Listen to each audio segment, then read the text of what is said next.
2 months ago, I found myself sitting on a park bench watching the sunset with a brand new journal open.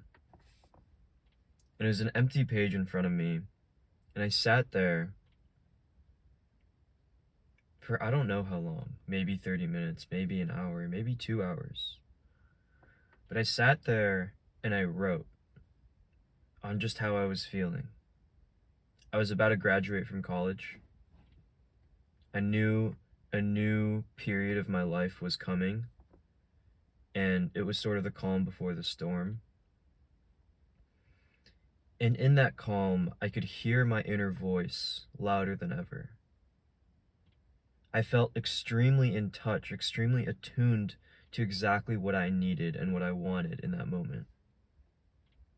And in that moment, it was just to be outside, to feel the grass below my feet, to feel the bench underneath me, the light surrounding me, fading away as the sun set.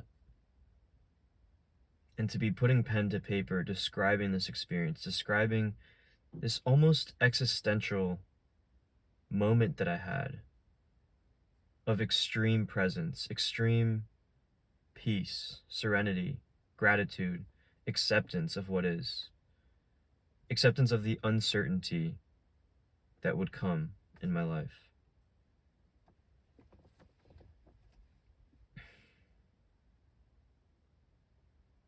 And since that day, I feel like I've been striving to recreate that sense of intuition.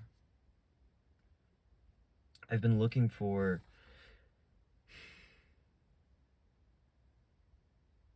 some way of living, some routine that will somehow magically piece the puzzle pieces together and allow me to experience that same level of presence and here-ness. And I know it sounds corny and spiritual, but there was this level of absolute calm in that moment.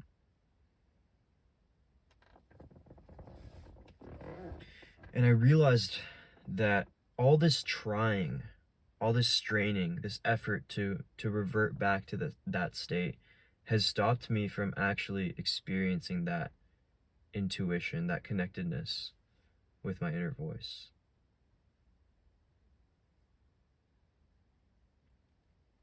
Because the whole premise, the whole way that this relaxation was able to arise was from me letting go of the need to do. It was letting go of this need to force myself upon the world, to force action into becoming, to impose my mental images and constructs and ideas of what I think happiness and success is into the world and allow the natural abundance to flow to me. And I really don't know how to convey this in a non-wooey sounding way, other than the fact that I think fundamentally our bodies as humans know exactly what it is that we need and want at any given time. And any attempt to plan, to construct, to try to arrive logically at what we should do is doomed to fail. Plans should not be the origin point of our action in our life. Action should not be the origin point of our goals and our success. I think the starting point from all of this is connectedness with ourselves, connectedness with our physical sensations, with the present moment. Because there's infinitely more information than we can consciously grapple with that's constantly guiding our decisions and our next actions. I learned from Rian Doris. He was the CEO of Consulting.com, who bought it from Sam Ovens. He's the founder of the Flow Research Institute. I believe he has a PhD in philosophy and neuroscience, or is finishing that right now. And he talks about this concept called exformation. We all know what information is. It's the conscious data that we process every single day. You listen to a podcast, you read a book, you scroll through Instagram Reels, and you get information coming in. And you're consciously aware of it. These words, these ideas, these images, they enter your mind and you process them. But that consists of about maybe 10%, maybe less, of all the data that our body and our senses are taking in.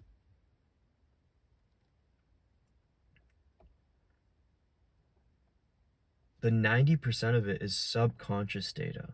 It's the stuff in the peripheral.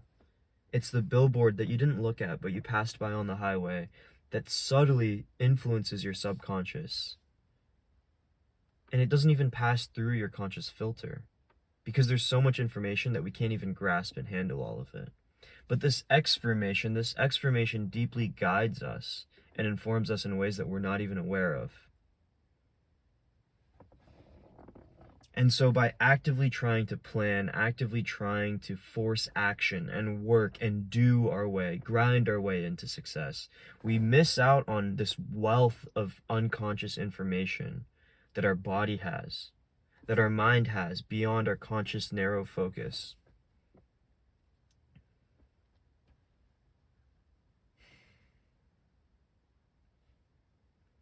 And a lot of my journey towards becoming more aligned with myself, becoming the best version of myself, becoming more alive, a lot of this process has to do with unlearning, letting go of this grip, this chokehold that I have on the conscious steering wheel, and allowing my unconscious, my subconscious, my body, allowing this exformation to guide me, because I have terabytes of data in here that I'm not able to access just by thinking hard enough or working hard enough. The greatest geniuses of history, the greatest artists, Einstein, Dali, these were people that were deeply in touch with their unconscious and allowed it to take over in the creative act. Steve Jobs. It wasn't through brute force, but through the understanding of this flow of energy and information that we can't, as humans, take full control of. We must allow them to come through us. The greatest artists know that they cannot create works of genius on their own. They must channel it, whether that's through God or some sort of spirit or muse, whatever you want to call it. There's an energy, there's a frequency that you can tune into, and it involves listening rather than constantly acting and forcing. And when you listen enough, the action comes about by itself. That's the most fascinating thing. I'm not saying that you don't do things. The most successful people are constantly doing things. But their action comes from a place of alignment rather than a place of fear or a place of pursuing shoulds, pursuing society's wants or others' wants. They're not chasing concepts of money or status or whatever it might be. They're listening to what their heart, what their gut tells them, and they're following. The action is a consequence of this attunement. Attunement is paying attention, being in tune, listening.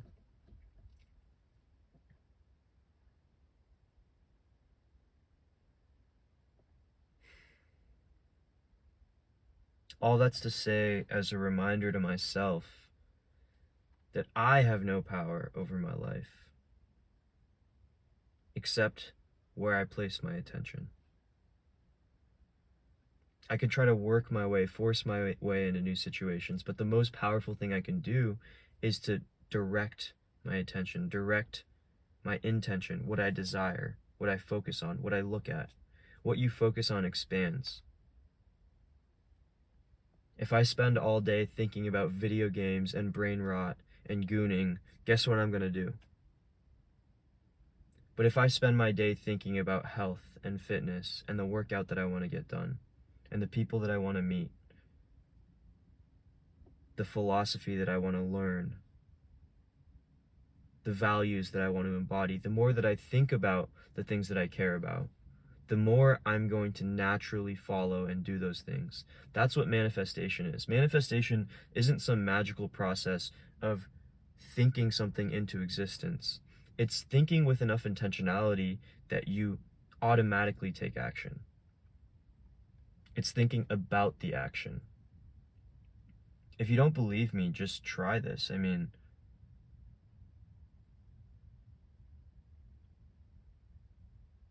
you can take a really simple example and think about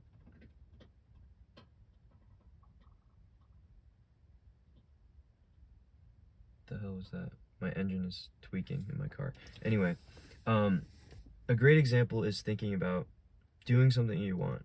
Maybe it's going on a run, right? Maybe you want to go on a 1 mile run. And for some reason you can't get yourself to do it. The reason you can't get yourself to do it isn't because you're not thinking about it. Let me rephrase. The reason you can't get yourself to do it is because you're distracting yourself from thinking about it. Homework was a great example of this for me in high school. The reason I wouldn't get my homework done was I would reject the thought of I need to do homework. Anytime that thought came up to the surface and I had this thought, fuck, I need to get my homework done, I would immediately go to my phone, play a video game, call up a friend, scroll social media, distract myself so I was no longer thinking about the homework. But if I sat with the discomfort of I need to do my homework and I kept reminding myself of that, then naturally I would go and just do the homework because that stress or that desire would overpower the others by sheer focus alone. One of the best tricks I've learned for cleaning my room is to imagine myself picking up each sock and each t-shirt and putting them in my laundry basket. Picking up each piece of paper on my desk and putting it in a stack and organizing it. Mentally imagining that. And literally just sitting there and imagining it until I got so bored of imagining it that I just went and did it.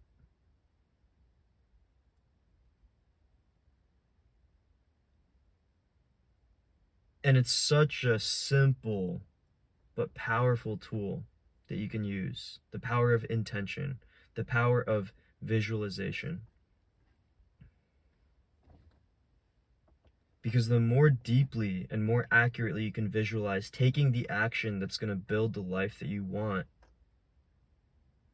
the easier it is to just get up and do the thing. And this is a lesson that I am telling to remind myself. I hope to continue reminding myself, and a skill that I continue to keep building and hope to keep building through the rest of my life. Thank you for watching. Appreciate you sticking through if you have. Let me know if this was helpful, if you resonated with anything I said, if there's anything you have questions about or want me to talk about, or if you just hate my face and want to roast me. All attention is good attention, I guess. I don't know. Anyway, I'm Yavin. That's all for today. See you tomorrow. Peace.